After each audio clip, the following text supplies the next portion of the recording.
woman's right to choose, even in cases of rape and incest? What would you do about poor families who happen to be on welfare, who are predominantly young women with young children?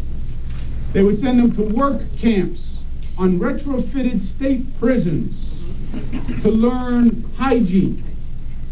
What do you do about failing public education systems and kids who are in failing schools, predominantly in inner city areas?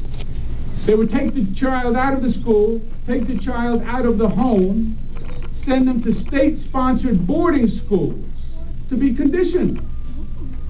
What do you do about immigration?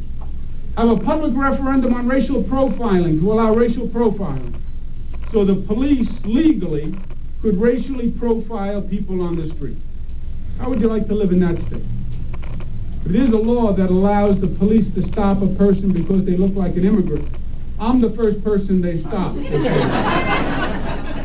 People in the state heard this, and they said, this is not what we want.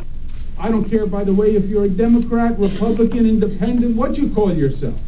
Nobody agrees on this with this extremist platform.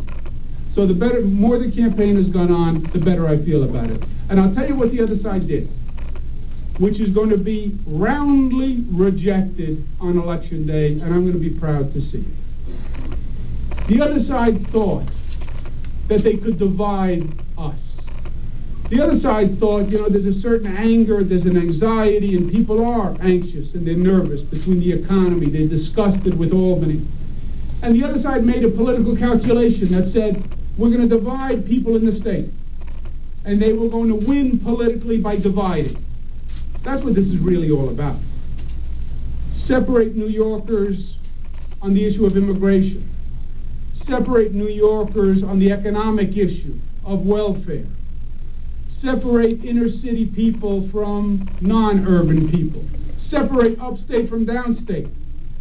They were in Manhattan, went up to upstate last week and said, those people in Manhattan, they walk around like they're catatonic.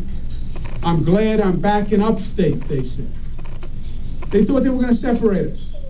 And then that was going to be a key to success. You know what's going to happen on election night? The people of this state are going to stand up and say, don't you ever try to separate us and divide us. It's not who we are. It's not what we do. It's not what we believe in. And I don't care your party label. We are one state, and we are a state that celebrates and was founded on diversity.